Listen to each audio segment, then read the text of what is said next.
Hey everyone, Miss Dempsey here. This is a guide for round 2 of the Nations Cup. Let's get this started. Your first braking point is right after you pass the 150 meter mark. Try to get the car to rotate as quickly as possible because the moment you hit the apex, you want to start to accelerate.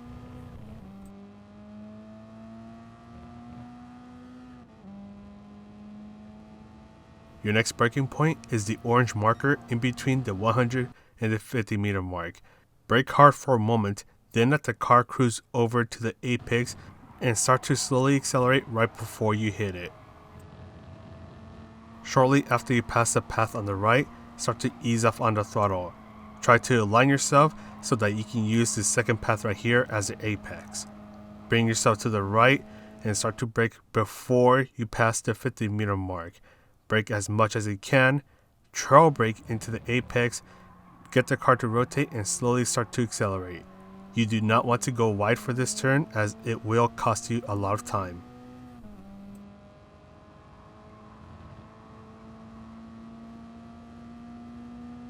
Start to brake shortly after you pass the Dunlop sign that is going over the track. You'll be braking hard for a short moment of time, then ease off a bit on the brakes to let the car rotate a bit more, and right when you hit the apex, that is when you can start to fully accelerate. Then start to brake before the grass on the left turns into AstroTurf, and you'll be trail braking a bit throughout this turn. If you end up taking a lot of the curb, like into the AstroTurf, just be a bit careful about accelerating as that will get the car to slide. You can brake pretty late into this turn, go wide, and try to go for a late apex. Try to be careful when accelerating as it's really easy to get the car to slide over here. Then for the final turn, start to brake before you pass the line that is on the left, and you'll be braking for a very short moment of time. And just like on the last turn, just try to go for a very late apex and start to fully accelerate. And that is it for the lap guide. Let's go ahead and quickly talk about the strategies. So for this race, at least as a recording of this video, there are two interesting cars that are worth taking a look at. The first car is the one I'm driving, which is the Toyota SFR racing concept, and the other car is a Porsche 993, also known as the 911 Carrera RS Club Sport. So here's the thing, with the SFR racing concept, it is great when it comes to anything that has to do with turning, but when it comes to high speed sections, the SFR will do really bad there, whereas the 993 will reign supreme. So then some might think, oh yeah, let's just go with the 993, why are you even using the SFR racing concept? Well, here's the thing, the 993 is, well, not as stable as the SFR racing concept. So as you see here, we're going through this turn together, I managed to keep the car very stable through the turn, no problems, but the 993, it decides to get tail happy and almost takes me out. So now that we know that the SFR racing concept is good when it comes to turns, it's nice and stable, you want to make the most out of your advantage when, well, you're actually going through those turns. So if you end up coming across a Porsche buddy, you want to try to pressure him into making a mistake. And also try not to dive bomb anyone, just because the penalty system as it is now is really stupid in my opinion, as you'll possibly end up with a penalty for even giving another driver a dirty look.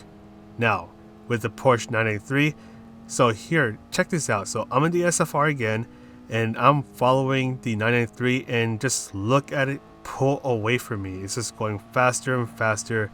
Now imagine if I was not within a slipstream, it's just going to leave me behind. Now with that said, I should probably bring up the chart, and yeah, so you don't need to pit at all, don't worry about fuel, stay on the same set of tires, just take care of them.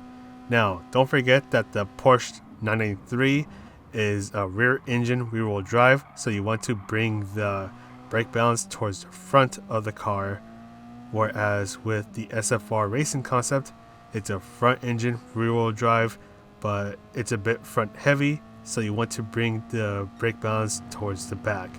I think with our friend here who was helping me test with the 993, he had the brake balance at -1 and eventually brought up to -3.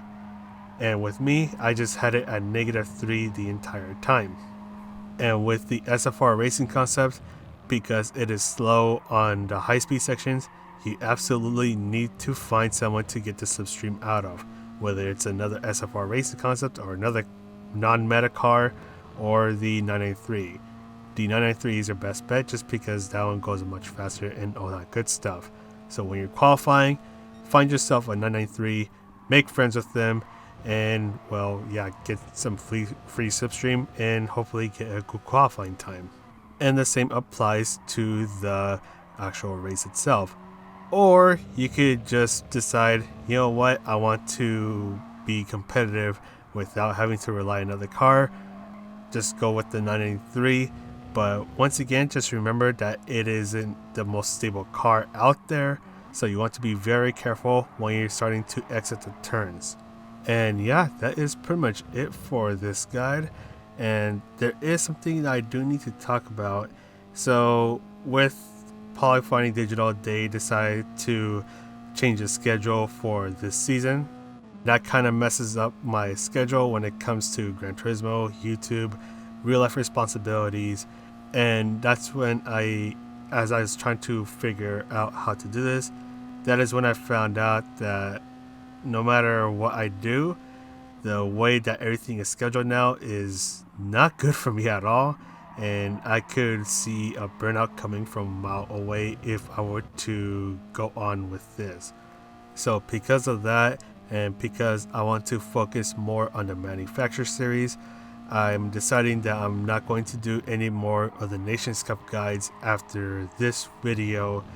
And once again, this is just so I can prevent or at least minimize the chance of me getting a burnout, because I've already gotten burnt out from other things a couple times and it really sucks because it just took away all of my interest in that thing, and I don't want it to happen to playing Gran Turismo and making these kinds of videos. So unfortunately, some sacrifices have to be made, and I'm deciding that the Nations Cup guides will be that thing not to sacrifice to, well, not get burnt out. So yeah, so I'm sorry for any inconvenience that this will cause. As much as I would like to continue making these videos for the Nations Cup, I just gotta take care of myself. And yeah, so I'm going to go ahead and sign off now. Non-commentary version is coming up. So this is Mr. MCA wishing you good health, and I'll see you in the next video.